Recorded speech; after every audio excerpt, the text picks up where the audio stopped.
In this video, we're going to create this design system inside of Figma. Now we're going to go step by step when it comes to setting up everything from the textiles to the color styles to even components. And you're going to learn everything that you need to know in order to create a design system starting from scratch. A design system nowadays can be really useful in order to become much more efficient, organized, and even to get higher paying clients. So without further ado, let's jump into the video. All right, so let's get started by creating this design system. So for this video, I'm going to use this web dashboard as a reference for creating the style of the design system. However, you can create it using any dashboard that you want. So feel free to download one for free, or you can even follow this video if you don't have any dashboard and you just want to go into the design system. Because as you're going to see in just a moment, it's totally fine. So let's go ahead and create a page, and I'm going to rename this page design system. I'm also going to add a emoticon, since this is something that I like to do when in order to make the pages more visually interesting. So as we can see, the first thing that we want to do is to actually create a page, and this is going to be the page for the typography styles. So I'm going to rename these ones here. So this is going to be typography. The second page is going to be color styles, and we're going to have a third page for the components, which if you actually use the sketch in the past, those are what the sketch calls a symbol. So let's go ahead and let's move on to the typography section. And I like to create a header for all of these sections in order to make it clear which section I'm working on. So I'm just going to change the color here real quick and try to give it a different visual style. And probably I'm going to change also the background so that we actually see what we're doing here.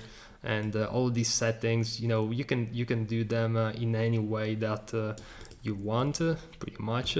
So let's go ahead here and write typography, and we're going to make this headline bigger. So don't worry guys, we're going to go into the design systems in just a moment. I just want to set this up so that it's all good to go. And we're going to make it semi-bold. Let's give it like this. Okay, perfect.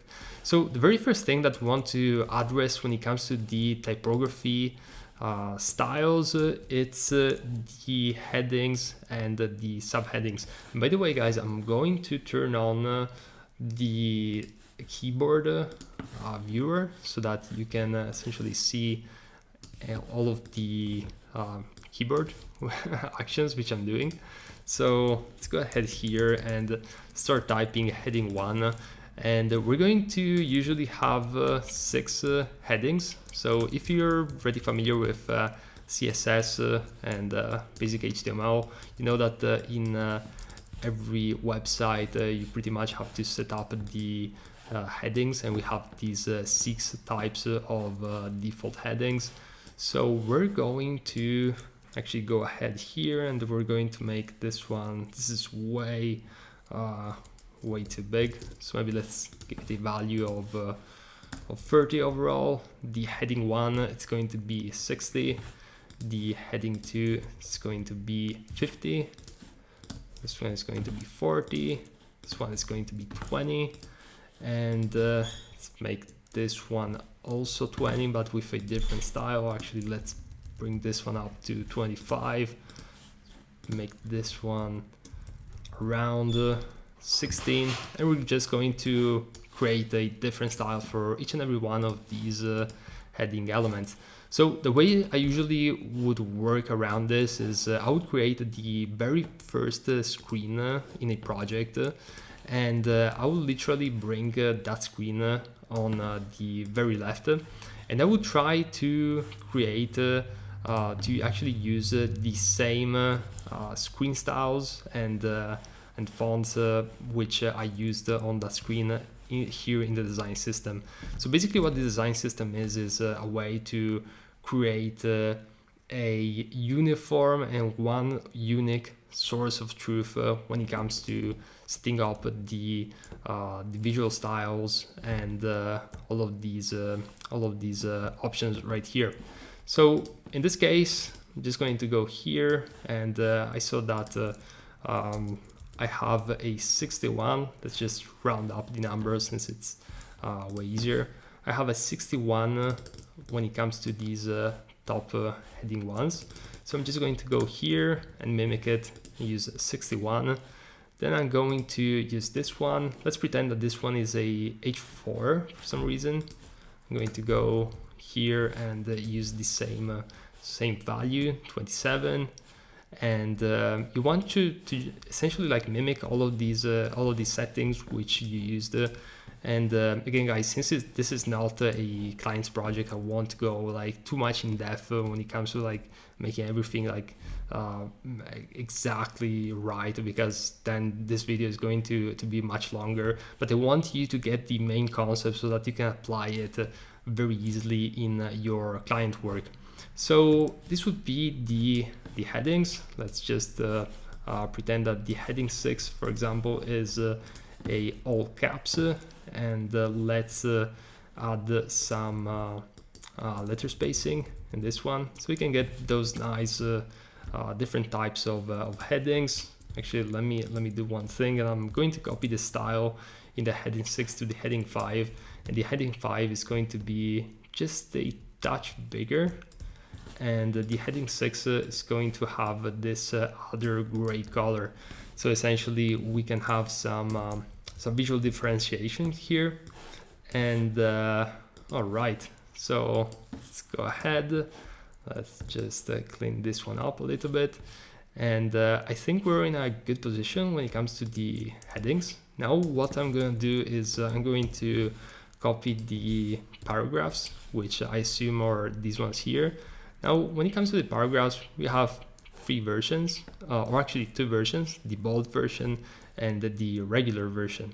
So what I'm gonna do here is I'm going to make paragraph bold, and then I like to create another version which is paragraph regular, and this is basically going to give us a really solid base when it comes to just dragging and dropping these systems around.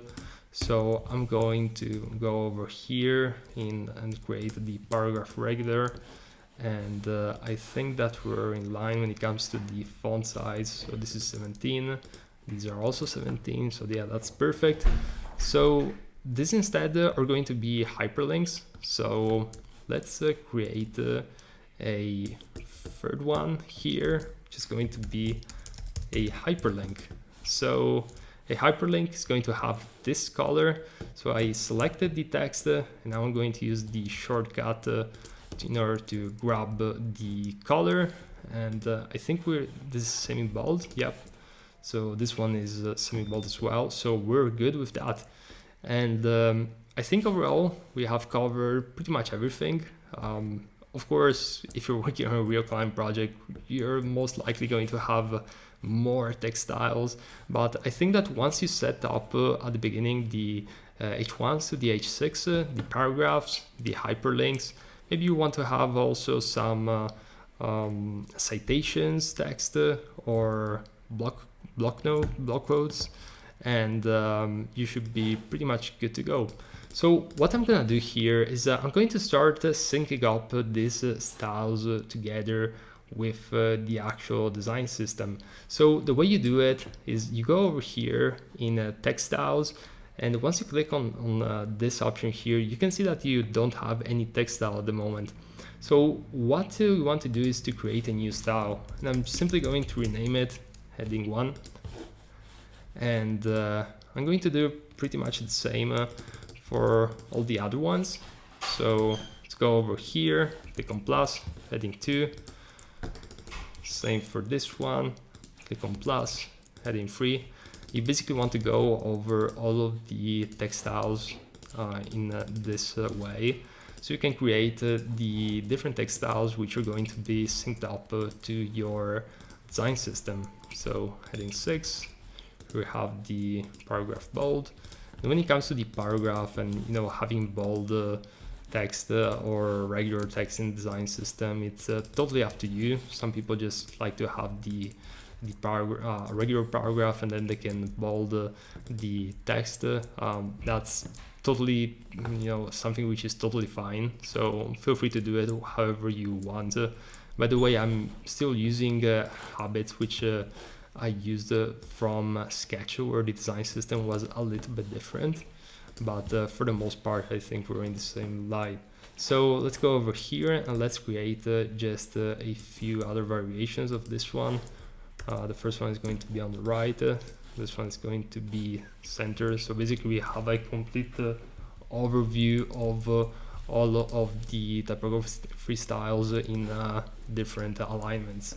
So I'm just going to group all of these guys up here, and in order to make it really precise, I'm going to distribute horizontally. Okay, I think we're pretty much there already. But you always want to double check on these things. You always want to work on a clean state. So let's go ahead here. Probably I just want to make this one a little bit different.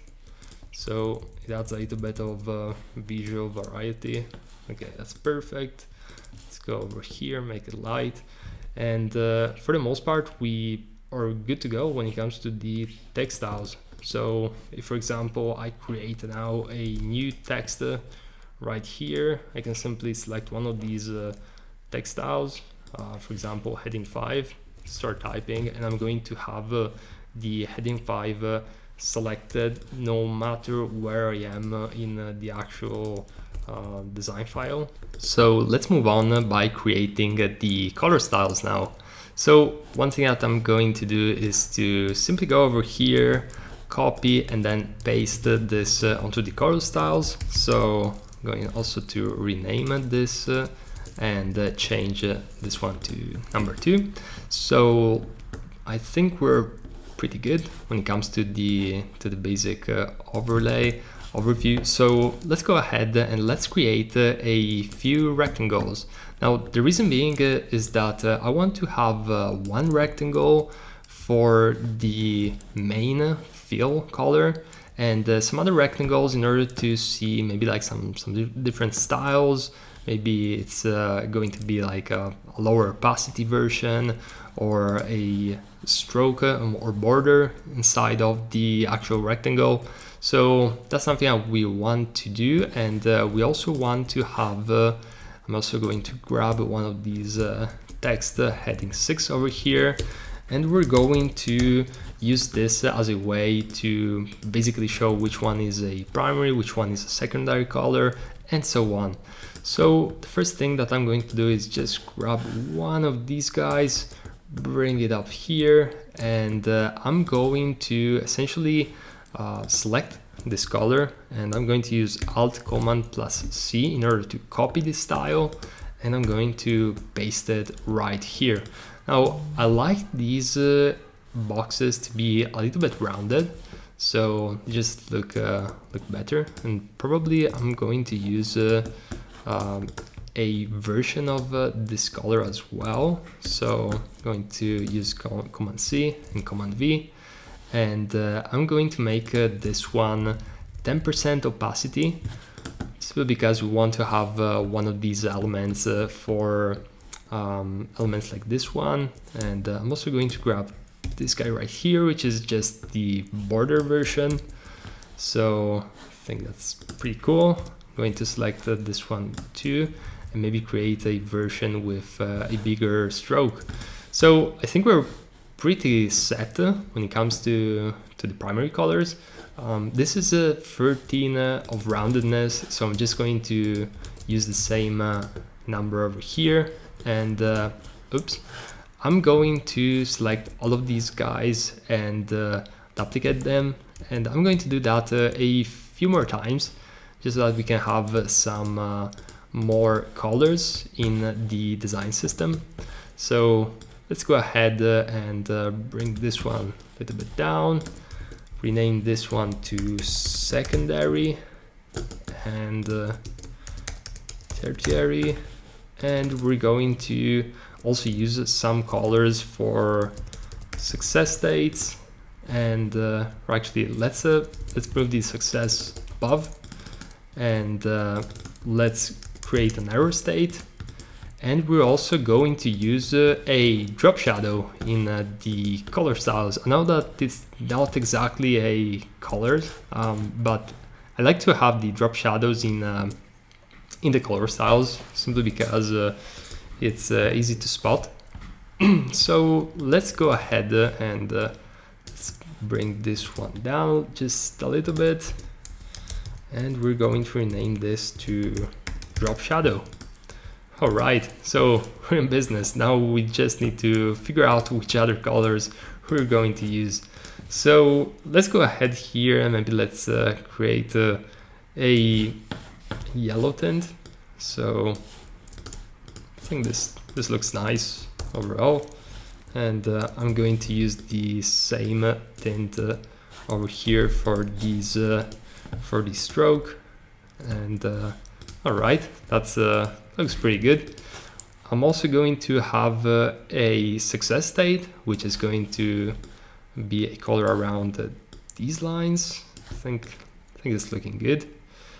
And again, guys, I'm just making these up on the go, but you can definitely, you know, spend all of the necessary time to experiment with colors and find out which colors better fit your specific project.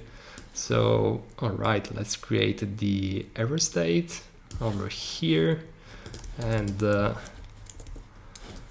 just use a color around these lines. Maybe you want to change this one a little bit towards yeah, it's all about experimentation and, you know, really trying to figure out what works best. So let's go ahead and create some drop shadows here. So I'm going to make the fill white for each and every one of these. Just be sure that the opacity is 100%. I'm going to remove the stroke. And now I'm going to go on the effects, click on effects, and add a bit of blur to these drop shadows. So we're going to create different intensities. So this is going to be 75%. This one is going to be 50%, and I like to have different drop shadows in my design files in order to have variety and different drop shadows suited different needs. So for example, if you have an active state or a hover state, you can show one or the other, and this can be really useful. So yeah, just keep it in mind. And again, guys, usually I would have like more color states, more typography states, but see the design system as a live and breathing document. So basically, it doesn't need to be perfect the very first time you're creating the project, because chances are you're going to update things, you're going to change stuff in the design system, you're going to edit it. So it's going to expand naturally as time goes on. And the more you're working on the project, the more the design system is simply going to expand.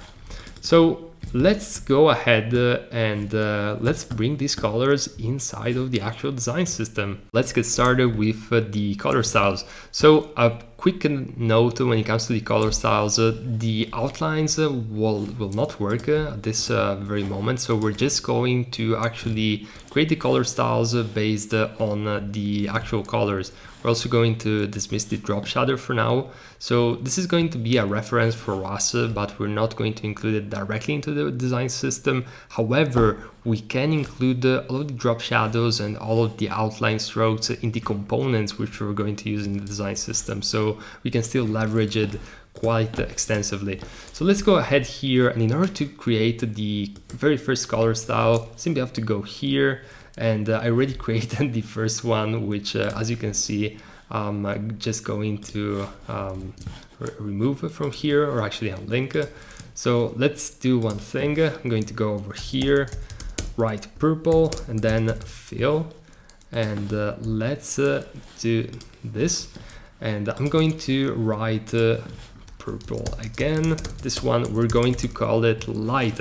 So the reason why I'm using this dash in between these two texts is because you can we're going to be able to have this text above, and you're going to see in just a moment as we're creating the yellow color styles,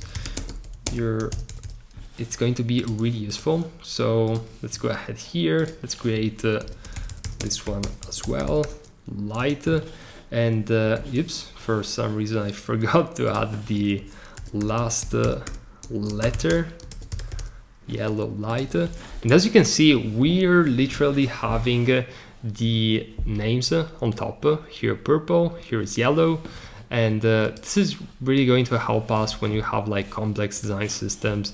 Now another thing to keep in mind is that in the previous design for the web app, I used another design system and file in order to grab some of the assets.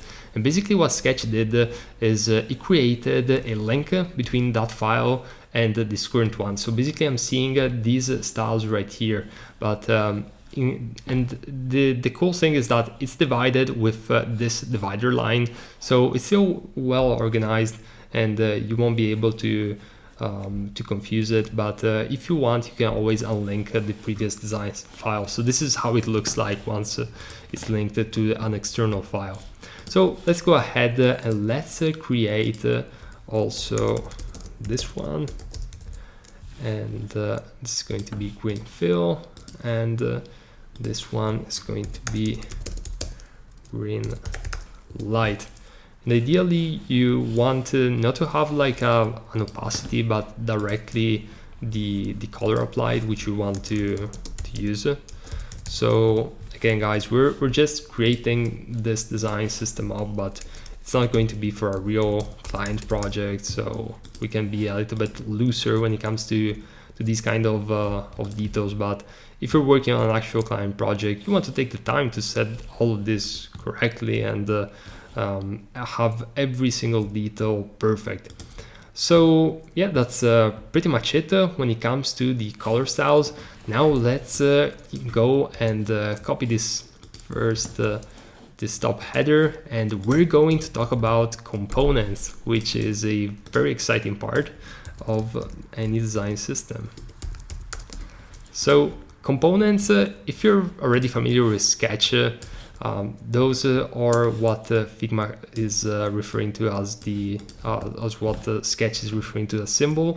So basically we're going to go here. For example, we can just grab this sidebar, duplicate it over here. As you can see, we need some spacing, and we can actually create and use this section for the components. So the way you organize this section is totally up to you. When it comes to this specific tutorial, we're just going to create maybe a section around these lines and just try to differentiate the elements in an easy and efficient way. So let's go ahead here. I'm going to just bring this text, rename it to side menu, and we're going to create a component out of this side menu. So I'm going to select it, and if we go on the components creation option, which is right here, create component, you can see that as I click this and I selected, usually I would be in the layers panel. If I click on assets, you can see that now I have this option here, which is local components, and I also have the components group below. Now, if I click this arrow, you can see that now I have the side menu in my components library.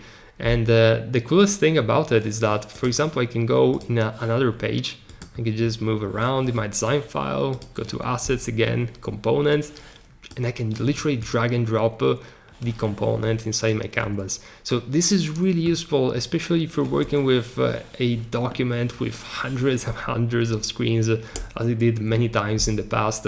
You can literally have components, you can search for components, and for example, I start searching for side menu. You can see that the component is going to appear here as the search query. So this is really, really useful, and you want to take advantage of it as much as you can. So let's go ahead here and let's add the components of the buttons. So just going to go over here and select these buttons. If you really want to go one step further, you can also create the different states for these buttons. So let's rename the buttons, and I'm going to change the order right here. So this is going to be primary button,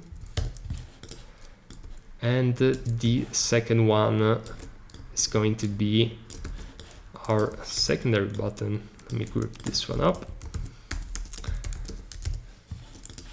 All right, and as you can see, if we go on this in this group right here, we have a group inside of it. So I'm just going to ungroup it. So we just have this group name bottom primary, and the second one I'm going to rename it to bottom secondary. All right, so let's go ahead and let's create a component for both of these buttons. And as we go back to the assets, you can see that now I have these two buttons in the actual component library. So this is really useful, and you can also go one step further and actually let's just undo these.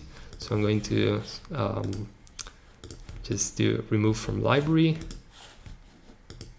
And for some reason it's okay. Just selected it, and yeah, now it's working. Actually, let's do one thing. Let's just undo. So it's going to be easier to explain since we already cleaned up the button, if you wish. So I'm going to go on the layers panel, and I'm going to add a dash between the bottom primary, and I'm going to use a dash between bottom secondary. So basically the name is going to be like this with the dashes. I'm going to create the component again, go back to the assets. Now you can see that the buttons are going to have their very own component section. And this is really useful in order to divide the buttons up. So you can always go into more depth with this. So for example, you could go bottom, and then you can select the state. So maybe the state is default or active or hover, and then you can select primary or secondary, or you can do the exact opposite. So this really allows you to create a very structured file, and you can have each and every component in a very organized way, and you can set up pretty much anything you want. So let's go over here, and we're also going to add these tags inside the design system, so that we can have these ones as well, since these are very likely going to be reusable elements, which we're going to use quite a bit. So let's go ahead here, and I'm going to rename it actually to labels, tags, labels. This could be also pills. I don't know the exact word, to be honest. Maybe pills is the most appropriate one though. So let's go ahead and bring this one down here, and I'm going to go ahead and select this one here as well, and here we go. Let's just bring this one up, and I think we are in business. So let's rename this one to peel regular. For some reason this is the name I want to give it to, and this one is going to be peel outline. Now again, create component, And we can see that if you go in the assets panel, we have our very own peel section. So we have the regular and the outline, and again we can simply drag and drop these onto our design files. So these are really useful. And also one last thing that I want to mention is the fact that Figma has introduced plugins. I think it's been over a year now, and you should also check out if there are any plugins which you like to use when it comes to components and symbols. I haven't created many design systems in Figma yet, but I'm definitely going to look more into this and share with you guys any new plugins which I like to use when it comes to creating design systems and color, textiles, and managing all those things in Figma. I used to create a lot of design systems in Sketch. So that's my primary tool when it comes to creating design systems. But Figma, I really like it because it's really scalable. Some things are done in a way which is easier to manage than the way Sketch does it. However, Sketch has its own different logic, I guess, when it comes to certain elements of creating a design system. So I would say each and every one of them have their pros and cons.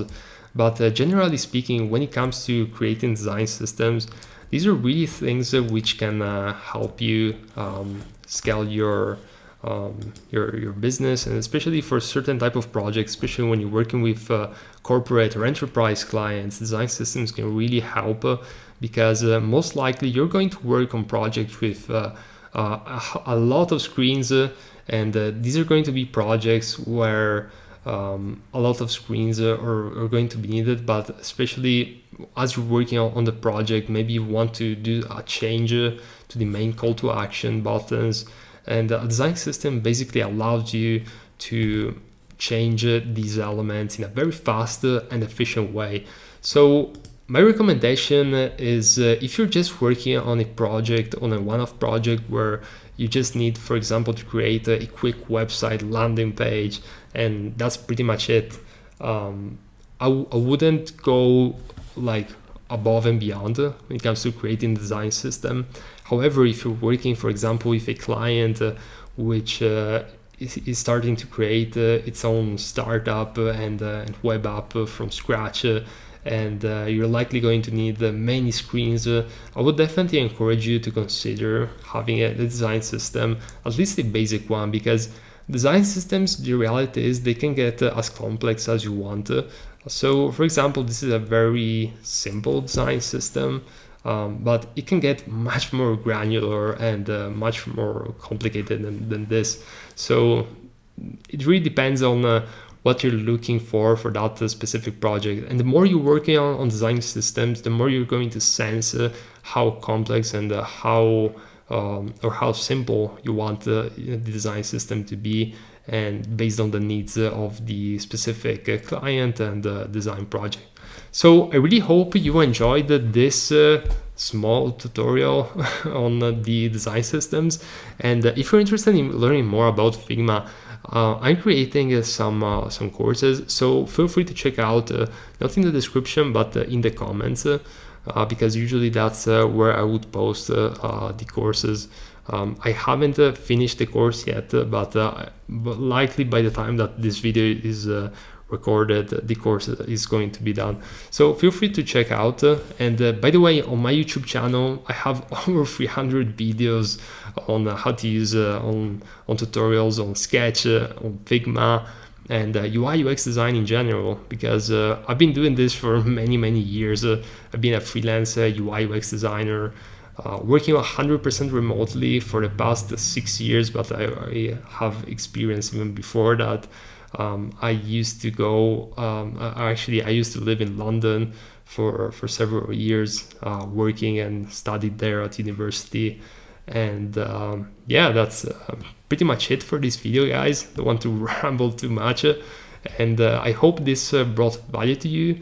If it did, please leave a thumbs up, because that really motivates me to create more videos. And feel free to leave a comment or reach out to me if you have any specific questions when it comes to creating a design system in Figma or UI UX design in general. So I'll leave you with that, and we'll see you in the next video.